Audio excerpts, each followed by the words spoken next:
Welcome to Then and Now, a podcast by the UCLA Luskin Center for History and Policy. We study change in order to make change, linking knowledge of the past to the quest for a better future. Every other week, we examine the most pressing issues of the day through a historical lens, helping us understand what happened then and what that means for us now. Welcome to Then and Now. I'm David Myers, and I'm pleased to welcome Dr. Jared McBride, who teaches Eastern European history in the UCLA History Department. Dr. McBride is an expert on Ukrainian history, especially during the Second World War. He is at work on a book manuscript entitled Neighborly Violence and the Undoing of Multi-Ethnic Western Ukraine, 1941-1944. Our conversation with Jared today is the third segment of Then and Now to explore the historical backdrop to Russia's invasion of Ukraine, now in its third week. The invasion has at once perplexed many who have trouble divining Vladimir Putin's intentions and unified much of the world in condemnation of the invasion, with China as an important exception. To offer a new perspective on how we should understand how we got where we are in Russia and Ukraine, I'm delighted to welcome Jared McBride to Then and Now. Welcome, Jared. Thank you. Thanks for having me, David. So, one of the most prevalent images of Ukraine is its killing fields, or in Timothy Snyder's term, bloodlands. That is to say, sites in which millions of people, Jews chiefly among them, were brutally murdered. So your work has focused on Ukraine in this darkest chapter of its history during the Second World War.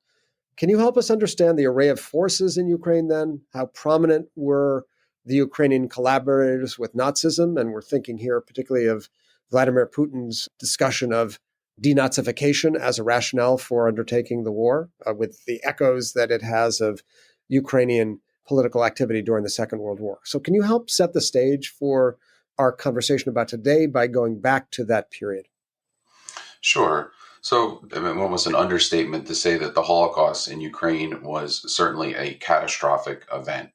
There were roughly 1.5 million Jews in Ukraine at the beginning of the war, at the beginning of, in particular, Operation Barbarossa, which is the invasion by the Nazis of the Soviet Union on June 22nd, 1941. And of those 1.5 million Jews, by war's end, so roughly the liberation of Ukraine in 1944, there's only about 50,000 survivors from this community.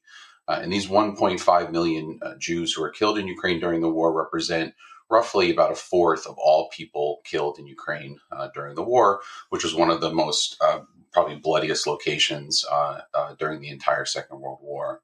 And in some regions, in particular Western Ukraine, where there was a higher concentration of Jews, in the region I look on in particular, Volhynia, where there's about 250,000 Jews, the survival rate was as low as about 2% in some of these areas.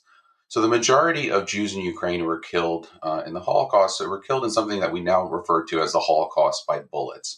This is mass shootings that were carried out by German forces, in particular the SS, or a group called the Einsatzgruppen, and other German units as well, typically on the outskirts of the communities in which Jews had lived for centuries, often in plain view of their neighbors and anyone else who was in the area at the time, and often killed in groups of thousands or tens of thousands at once. Probably the most iconic or famous of these killings, or infamous of these killings, was the mass shooting at Babin Yar in September 30, 1941, in which some 33,000 Jews of Kiev were massacred. So during the war, Ukraine is actually turned into a German colony. It's occupied by 4 different administrative units. The bulk of Ukraine is turned into Reichskommissariat Ukraine, which is effectively a German colony. Galicia, an important region in Western Ukraine, comes under the general government, which is another occupied German colony. And then other parts come under Romanian or Hungarian rule. So the Holocaust follows basically 4 main phases, and I'm going to focus on the Reichskommissariat Ukraine, which is where the bulk of the Holocaust happens in the region. First, in the summer of 41, we see a wave of pogroms that are going to happen predominantly throughout Western Ukraine, as well as some small-scale shootings that are going to be undertaken by German forces, often, again, with the help of locals. The second phase, we see a ghettoization process, so Jews will be ghettoized, not typically in the same way we think about in Poland or other parts of Europe where we see these large, massive ghettos in cities, but often within their own communities, often without walls or even guards. And then into 1942 and 1943, we're going to see a second wave of mass shootings. And these are really the kind of final efforts by the Germans and their allies to remove the Jewish population of Ukraine. So these are these mass open air shootings. And then finally, kind of a lesser known phase is going to be tens of thousands of Jews who actually go try to join partisan forces or hide in the forests. And this is often for the last year or two of the war, which is just under extremely difficult conditions, try to survive. Now, in terms of local collaboration or the participation of local communities, we're going to see Ukrainians play an important role in all of these aspects or phases of the Holocaust. So when it comes to pogroms, and some of the most, probably one of the most infamous pogroms is in the Western Galician city of Lviv during the summer of 41 and the immediate aftermath of the Nazi invasion. We're going to see opportunistic individuals, some gangs, which we may deem as apolitical, as well as nationalist groups involved in pogroms, and also some of these early killings. When it comes to the mass shootings, we're going to see auxiliary police forces. These are sort of local police forces, sometimes referred to as Schutzmannschaften, are going to participate in mass shootings and help carry out the logistics of these shootings.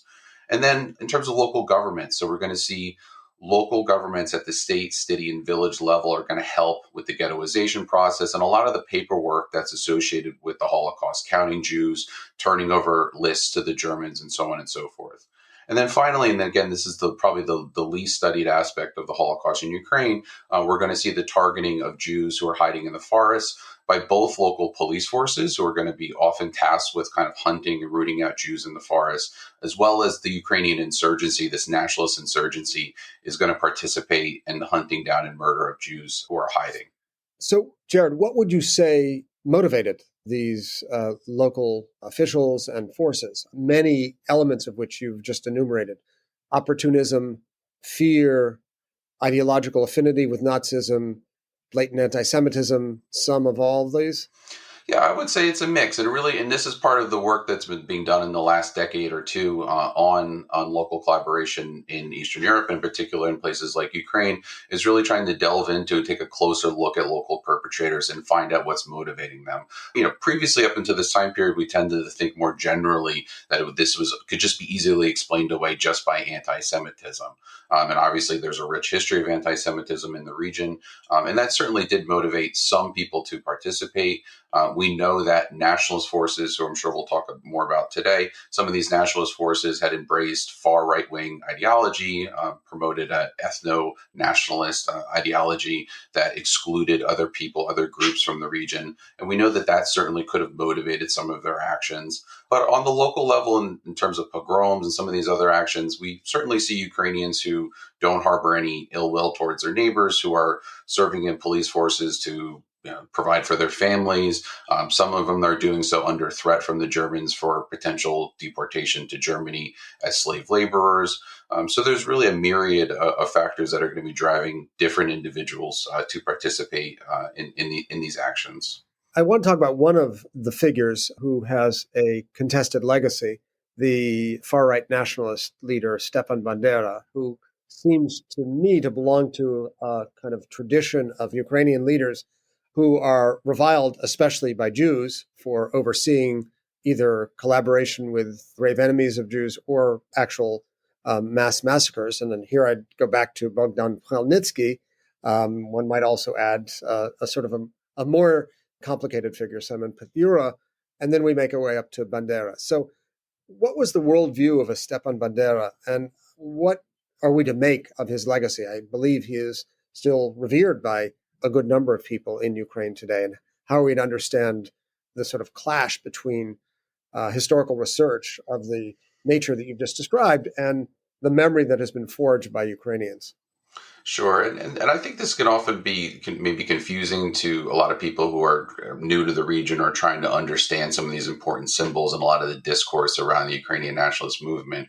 And you're right, in many ways, Bandera as a person has really become sort of an avatar of Ukrainian nationalism in the 20th century. I would say both positive and negative depending upon the direction you're approaching him from. So Bandera comes from this region of Galicia, which is really the home to Ukrainian nationalism and Ukrainian national thought.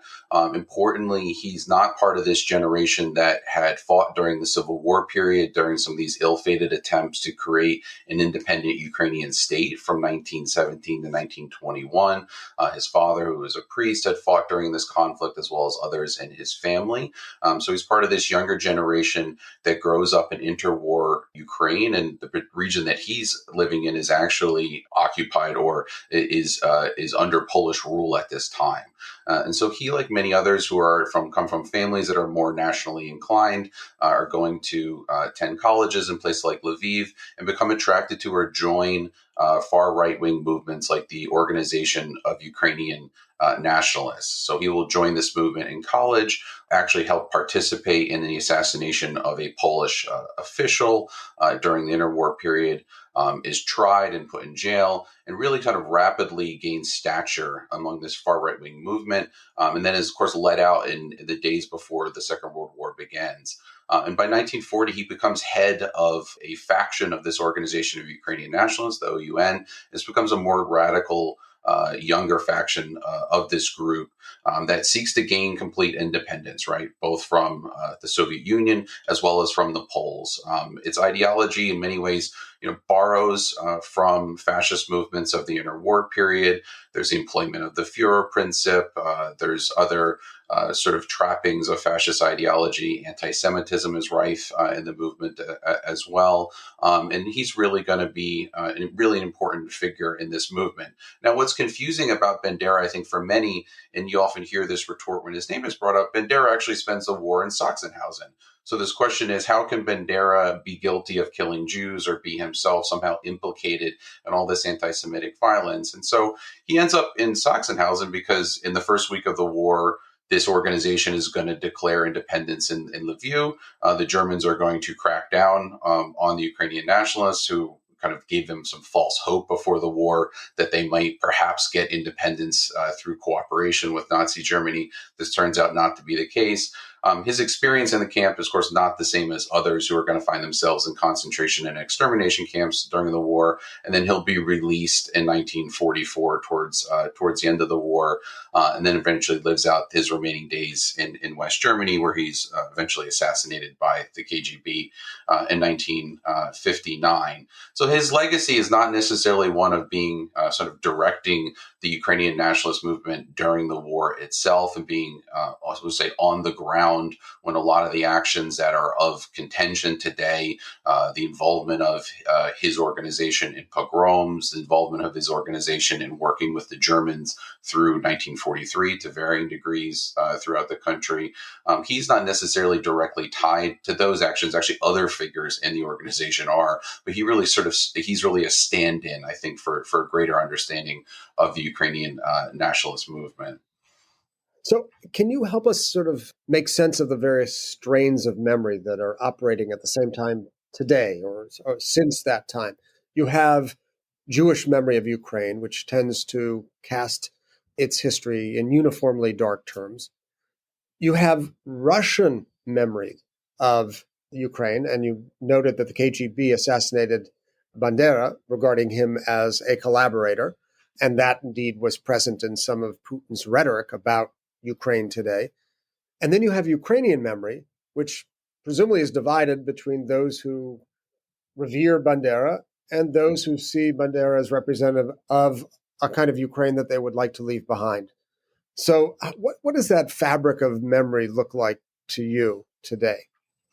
So yeah, I would say there's probably three main actors if you want to kind of untangle these memory issues in Ukraine. We could look within the borders of contemporary Ukraine. We could obviously look to the neighbor Russia, which is an important part of this story and has been a part of this story for the 20th century, and also the Ukrainian diaspora. So you can also look at this from a more global angle as well. I mean, I should say the Ukrainian diaspora. You can also look at the Jewish diaspora as well, and look at in ways in which they kind of also act upon these memory issues in Ukraine.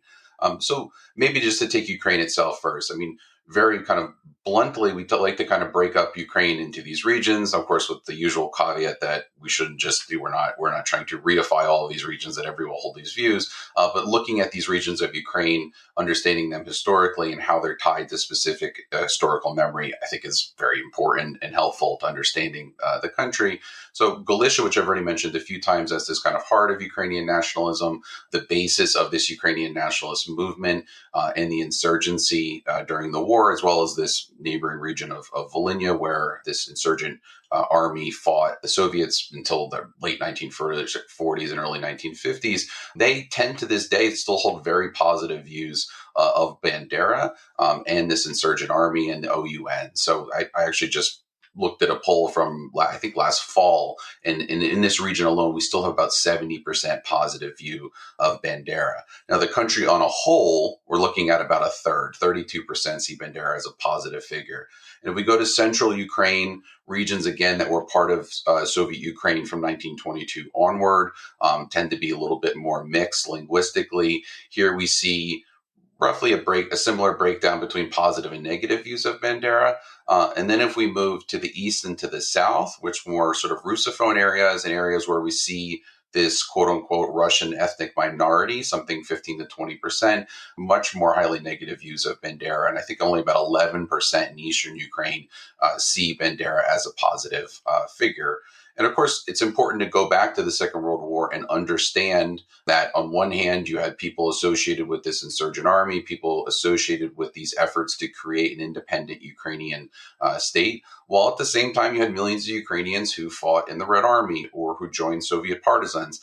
Again, not necessarily for ideological reasons, but simply because that's where their fates took them during the war. And so for many people whose family histories are tied to that struggle, whether it was losing family members fighting for the Red Army in Germany or other places, many of their experiences are going to be colored by that particular version of history. And so we often see some conflict, right, between these two versions. So alongside that very striking data point that some 70% in Galicia and western parts of Ukraine see Bandera in positive terms. Alongside that, what characterizes Western Ukraine? I mean, we know much less about it today because so much focus has been devoted to Eastern Ukraine and Southern Ukraine, Southeastern Ukraine. We just heard of a Russian missile attack at an airbase near Lviv that focused attention on the West, certainly its proximity to Poland and the threat that posed to a further escalation of the conflict. But what drew your attention to Western Ukraine, and what about it is important for us to know? So Western Ukraine, so I mean, originally, at least in my own research, I was actually in this, actually, I think speaks to a larger understanding of the region. I was actually drawn to the region through my own research by focusing on a multi-ethnic village, a tiny little village of Czech citizens as well as Ukrainians who lived together and were actually killed and murdered together in the summer of 1943 by a German unit in what was an anti-partisan reprisal. So you had this multi-ethnic population in this little tiny village who were murdered together during the war. And this is actually what brought my attention to this region. And so Western Ukraine and more generally Galicia and Volhynia and also parts of Podolia had been this rich, multi-ethnic, multi-confessional, multilinguistic region for centuries, right? This had really been, if we kind of refer to Ukraine and more generally as a borderland, which is derived from the name, this is really the borderland part of this borderland country where you saw many different groups come together in this contact zone. And so this amazingly rich and dynamic history of interaction, I think, well, it interested me and I think interests many different scholars. But if you go to the region today, and I would say the region is one of many contradictions, like lots of Ukraine today. If you go to the region today, it's obviously marked by absence, right? So you had a place that was, if you had been walking down a street in Lviv or Rivne or Lutsk a century ago, you would hear Polish and Yiddish and Russian and Ukrainian and German. And you go to these places today, and they're homogenous ethnic Ukrainian places. So this really raises a lot of questions about the history and how we talk about the history and deal with the history of these regions, how that history is being told by Ukrainians as well as people from abroad like myself. There's also a lot of really fascinating and difficult questions about the memorial landscape and what to do with that history in the present in this region. And so I also think some of the contradictions come up here as well, because as I've mentioned, again, Galicia, this heart of Ukrainian nationalism, this place that was also the seat of this ethno-nationalist version of the Ukrainian nationalist movement that sought to exclude other minorities and other people from Ukraine. And so it has that legacy. While on the other hand, this is the region today that is most likely to associate with the West. That's most likely wants to be a part of the European community. And people visit Lviv, and it's this wonderful kind of picturesque town. It has all this amazing culture, and it's really a rich and vibrant place. So it has this dark history, while also this kind of yearning to be part of Europe. And I think there's been a lot of difficult moments in this post-Soviet period of trying to come to terms with the past, while also kind of charting out a direction for the future. And I personally happen to think those questions are most fascinating for this Western Ukrainian region. Yeah, I mean, it's really instructive to hear you talk about Galicia as the center of Ukrainian nationalism in light of the fact that Lviv, Lemberg, was renowned as this remarkable multilingual, multi-ethnic, multicultural place, kind of immortalized by Philippe Sands in his book East West Story. Sure. And yet the region embodies this very contradiction. It prompts me to ask about Ukrainian nationalism itself. Many nationalisms in the early 20th century had far-right ultra-nationalist variants, but also liberal democratic variants. And I'm wondering whether that same degree of ideological diversity existed within the Ukrainian nationalist movement. One doesn't think of it as such, but is there kind of a liberal version of Ukrainian nationalism before we get to the current republic, which we'll soon arrive at? Yeah, and that's a really good question. I would say in some ways yes and no, right? And so this region, as we've already talked about, was dominated by empires up until World War I. So we sort of saw the germination of nationalist ideas of various kind of different groups who had yet to gain independence. So we saw the kind of in the late 19th century intelligentsia, or sort of important cultural elites, begin to kind of cultivate specific national identities and develop a certain form of nationalism, often at the time, of course, tied to ethnicity rather than some sort of larger civic identity. Although it's important to draw distinctions, it's not yet the variant that we're going to see in the interwar period, which is very much, again, colored by the fascist movement and other ideologies at the time. And really, it's really, I mean, in many ways, a tragedy, of course, these kind of questions in the I would say the direction of the Ukrainian nationalist movement. We really don't get to see what would have come of these earlier versions of Ukrainian nationalism due to what happens during this extremely complex and difficult period of World War I and the Civil War period, right? So we see ill-fated attempts to create an independent Ukrainian state, something called the Ukrainian People's Republic, which in many ways was certainly a much, I would say, milder form of Ukrainian nationalism than what we're going to see at later dates. This republic, of course, itself has a difficult history, one that's marked by pogroms committed by Petliura's troops, violence against minorities, while at the same time having a great diversity in the Rada at the time. Some 25% of the Rada, this Congress, was made up of minorities in Ukraine. So it's easy to wonder what could have been had there been an attempt at this time to create a Ukrainian state or republic, kind of based on maybe some of these more milder forms of the Ukrainian nationalist movement coming out of the 19th century. We don't get that because, of course, as we know, the story the story changes in 1922, where Poland comes in, occupies all of Western Ukraine, and then, of course, the Soviets set up rule in central and in eastern Ukraine. And so Ukrainians are, to many degrees, kind of robbed of that autonomy or robbed of that moment to try and build something new from the ashes of these empires in the First World War. Yeah, could you share with us your thoughts about, I mean, this is a huge question and could take up a whole podcast itself, but tell us your thoughts about the relationship between Ukrainians and Russians in the 20th century. We just mentioned one chapter of it. You also mentioned earlier that as you move further east, you're moving toward more Russified, Russophonic Ukraine. And one could imagine just an array of sensibilities, like a sense of confraternity, a sense of ethnic solidarity, a sense of fratricidal hatred, and many stations in between. It's unfair of me to ask, but You are, Jared, and your expertise is Ukraine, so I'm going to go ahead and do Yeah, sure. Now, this has been a popular question in a lot of the discourse so far. I've heard many of my colleagues try to answer this question in 30 seconds. So, yeah, and look, in popular discourse and in scholarly discourse, you're going to see people come down on both extremes and somewhere in between. So, we have scholars who will say that this was a relationship of colonial subjugation for the better part of centuries on end, and a seamless transition of subjugation from the Imperial Russian period to the Soviet one. And then on other, you'll see, I mean, maybe not as many scholars, but some people kind of argue that, this was largely, an even-handed relationship of respect. I don't, maybe that's maybe a little bit of an exaggeration. And I would simply just point out, and this is in some of the great writing that's been coming out in the last few weeks that have been echoed by other scholars, I really just point out some of the contradictions of this relationship, which I think are maybe the job of historians to highlight. So when it comes to this question of identity or Ukrainian identity, right? So by the time we get ourselves to the point of the early 1920s, right, this process of kind of nationalizing or cultivating or creating a very specific Ukrainian identity, right, we know that this starts from the upper echelons of society, from the elites, and sort of trickles on down. This has not yet been the case for all of Ukraine or all regions of Ukraine. And interestingly enough, the Soviet project and the Soviet leaders during the 1920s are extremely concerned about nationalism. They've seen what it's done to other parts of Europe. They're well aware of how that played out during the revolutionary period and the civil wars. And so they want to, some ways, to kind of capture and harness the energy of nationalist movements from the late 19th century and the early 20th.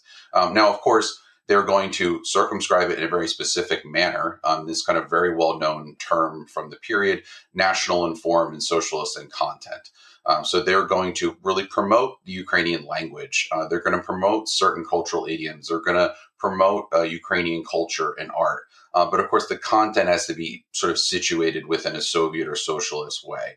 So this is part of the story, and this is going to ebb and flow depending upon the period in the Soviet Union. But this is certainly part of the story of really helping to kind of solidify and create a Ukrainian identity and concept of nationhood, even if it's not the one that many Ukrainians today want to identify with or particularly like its history. That's still part of the history of the Soviet project, whether we like it or not.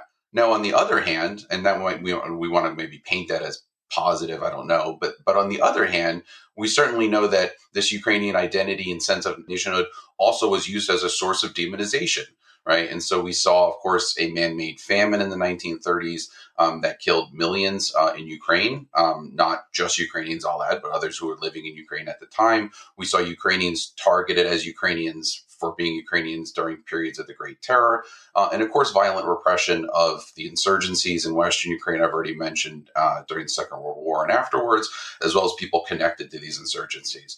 So millions of Ukrainians would experience some form of violence or repression during various stages of the Soviet period, which they would at least associate or understand as being a part of being Ukrainian as to why they were targeted in the first place. So these are just some of the, I think some of the important contradictions that we'll see as a part of this relationship, as a part, at least specifically to the Soviet period. Okay, I want to turn our attention to the post-Soviet period, to the current Republic of Ukraine, and really ask you to weigh in on a question that's been off asked, but we very much want to hear your take on it. And that is the significance of the election of a Jewish man, Volodymyr Zelensky, as president, and not just election with 73% of the vote, something that would have made his Jewish forebears collapse in astonishment. What do you think this has meant practically and symbolically for Ukraine, the election of a Jewish man as president of the post-Soviet Republic of Ukraine?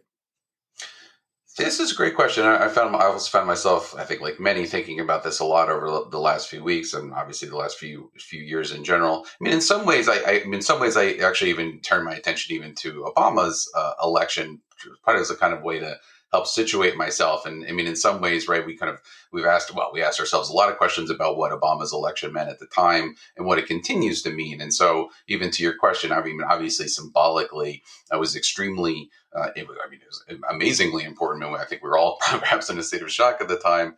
And that symbolism may pay, we would hope would pay dividends perhaps for generations to come, and what that means to see a person like Obama in that position of power. While at the same time, in terms of the practical and near-term effects of what that presidency meant, I think are certainly up for debate, as we've seen in recent years of what's happened in America. And so perhaps there's some interesting parallels there with the Zelensky question. And actually, maybe something that's worth noting too for listeners in the event that maybe it's informative. But there's been a lot of discussion of Zelensky's Jewishness in the media and popular press these days. I mean, it's important to provide a caveat on this, right? So Zelensky often refers to his Jewish roots. And as a Soviet Jew, he, like many other Soviet Jews or Jews who had lived through the Soviet period or come from families of Jewish background, right? They often are not practicing Judaism. They often have little cultural or linguistic connection to this identity. So this is often why you hear this term roots rather than maybe making a direct reference to yourself as a Jew.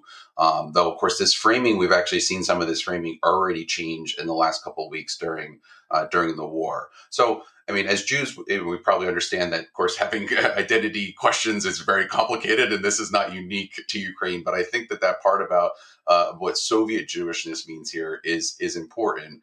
In terms of the election, right? I mean, and this is also useful to think about who Zelensky is as a person, right? And here, even there's probably another interesting parallel with Obama. I mean, his election probably says more about the political system, I think, than his Jewishness, or maybe his Jewishness is really rooted in him as being an outsider to the system, maybe in the same way of Obama's identity, right? And so I think the vote for him, the overwhelming vote for him, was in many ways a protest vote against the system as such in Ukraine, and also the kind of failures to really build upon the momentum and energies of the Maidan revolution. Many Ukrainians were disillusioned with the political system, very angry. And so voting for someone who I saw referred to as the Jon Stewart of Ukraine was really seen as a sort of a protest vote, as a way to say that, we're fed up with everybody within this system. And yes, again, the Jewishness could inform that outsider status. But I think in many ways it probably, at least at the time, probably says more about the political system than it did about who he is. But that, I should say, doesn't mean, and we've seen this in recent weeks, that doesn't mean that moving forward, right, and you've kind of touched on this in your question, that doesn't mean that forward that this can't be a source for, future relationship building and community building and rehabilitation of parts of Ukraine's past. It doesn't mean this can't be something to be built upon in a positive way. Right. I suppose that's the question. And I think your Obama analogy is very apt because many people saw it as sort of a very significant moment of reckoning with America's racist past. And in similar terms, it'd be very easy to read Zelensky's election as, a full or near full reckoning by Ukraine of its own criminal past. And what you're suggesting is that might be a mistake to assume that we've completed the process. We're at the very beginning of the process, and this is one first step. And it could be an important step. And as we know, right, as historians, right, we may not necessarily be headed in the right direction, but we hope we are. And it's certainly a step that can be used in the right direction, right? And so you have, again, the contradictions in Ukraine are always so salient and at least I think fascinating. There was a celebration for Bandera, I think in maybe 2019. So here you have a president of Jewish background, and then they're unfurling a giant banner of Bandera in Kiev, right? So you have these things kind of existing in tension with one another and trying to, at least to some observers in Ukraine and outside, to try to reconcile these and try to come up with a way to work through them. And I think we see these contradictions on Jewish issues throughout Ukrainian society. I mean, a lot of polling shows low levels of anti-Semitism. We have Zelensky. On the other side of things, we know that there's been a lot of issues in academia to come to terms with the past, in particular the Jewish past. We know that there are far right-wing militias in Ukraine. We also, I think, in the kind of larger Jewish diaspora press, we hear about anti-Semitic vandalism of a lot of memorials in the country. So these are all things that are important and obviously meaningful depending on who you are and where you are in the world. But there's something to be worked through. It's something that needs to be at least on the agenda moving forward to build a more inclusive and democratic Ukraine. As we move towards the end of our conversation, I want to sort of throw a kind of curveball at you to move our focus away from Ukraine per se and to Putin's Russia, and sort of ask you to pull out your crystal ball. from what you know of him and from what you know of Russian history and from what you know of his view of Russian history, do you have any idea of what you believe his vision to be? Is it the reconstitution of the Russian Empire, the Soviet Union, the Warsaw Pact, some new post-Soviet federation of Eastern Europe led by Russia? What do you understand to be his vision? Yeah, that's a great question, and I think a lot of people who have seemingly thought that we had a good grasp on how he operates, what animates him, what his short and long term goals are. A lot of those people who probably know far better than myself have been pretty flummoxed in recent weeks, given this just absolutely unbelievable decision to invade Ukraine. And we've heard a lot of rhetoric out of Putin himself, and then, I mean, obviously, some others from the Russian government in recent weeks. And it just seems to be this kind of cascading list of rationales. Is it security concerns vis-a-vis NATO? Is this a part of a larger historical or imperial claim about territory and nationhood with Ukraine? Is this an economic issue of simply keeping Ukraine in Russia's orbit? Or is this sort of just some sort of general grudge or feeling of disrespect from the West? And I'll simply just say, I mean, I probably won't answer your question, but I'll simply just say, I mean, what I think has been very difficult about people trying to answer this question who know the region well is that from that previous list of grievances or issues that I've just mentioned, choose whichever one you want and then try to explain how this war would solve any of them, right? And this is why it's been just so difficult to understand. Well, the war is going to guarantee that NATO exists for another generation at least. You've done nothing but alienate people who may have been neutral or sympathetic to Russia in Ukraine, not to mention harden the beliefs of others who already held negative attitudes, right? Economically, this will push Ukraine towards Europe.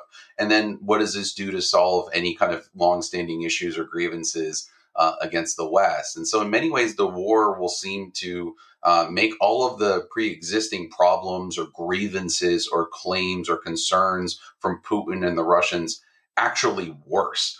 And so it's been really difficult to understand what the actual goals are here. We think that the goals may have been to simply knock out the Ukrainian government, install someone else, then be able to have at least a little bit more political economic influence on the country in the short and perhaps long term.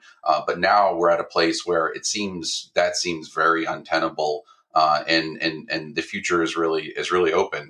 But obviously, I think I speak for everyone when saying we're really hopeful that there will be some cessation of fighting as soon as possible. So, as a concluding question, and as we sort of make our way through the fog of war and counter this disconnect between historical vision and actual solutions to the problems at hand, I'm wondering what you think we should learn from history. What does your expertise in Ukrainian history tell us about where we are today? What do you think are the most important things that we should know, drawn from the past, to help us understand what's going on today? Well, I think, one, we talked about the role of history in this conflict. I think it's important to understand the roots of the conflict. So we want to know what this relationship between Ukraine and Russia, what that's been over the short and the long term. And there's a lot of ways we can kind of periodize and cut this up. We want to understand about the relationships between these populations and among these populations to understand. It struck me talking on the phone with colleagues and others and even reporters, and just the amount of people who talk about family members that they have across these borders or across these populations, right? That whether we can explain that through colonial subjugation or however you want to explain it, but these are populations that have many shared histories, good and bad, and understanding how these two peoples are connected and what could make for a better future, I think is really important. And also, I think, and maybe the kind of major task of historians over the last few weeks has been to really unpack the ways in which history is being manipulated, instrumentalized, or used by political actors in the present. I would also maybe add an aside here. It's important to keep in mind, right, that while authoritarian societies perhaps do more of this manipulation, but I would say all governments engage in manipulation of history or instrumentalization of history. And I think it's really important for us as historians to kind of remind everyone of that and then do due diligence when asked, and try to kind of dig deeper into a lot of the claims that are being made. And then a final point, just to keep in mind that obviously history is not a magic key that unlocks all of the present and future for us, and be a little bit wary of people who do delve into the history and try to draw one-to-one comparisons with the past and the present. So this question of reconstituting the Soviet Union, or perhaps even some of the motivating factors of the Russian government, I think we need to be careful about these one-to-one comparisons. That shouldn't be the role of history here. It should be to kind of elucidate the past and help inform the future. Well, on that point, you've really productively complicated our understanding of Ukrainian history. It's been a really rich and stimulating conversation. I'd like to thank you, Dr. Jared McBride, for making time out of your busy schedule. Thank you. Thank you for listening to Then and Now, a podcast by the UCLA Luskin Center for History and Policy. You can learn more about our work or share your thoughts with us at our website, luskincenter.history.ucla.edu. Our show is produced by David Myers and Maya Ferdman, with original music by Daniel Reichman. Special thanks to the UCLA History Department for its support, and thanks to you for listening.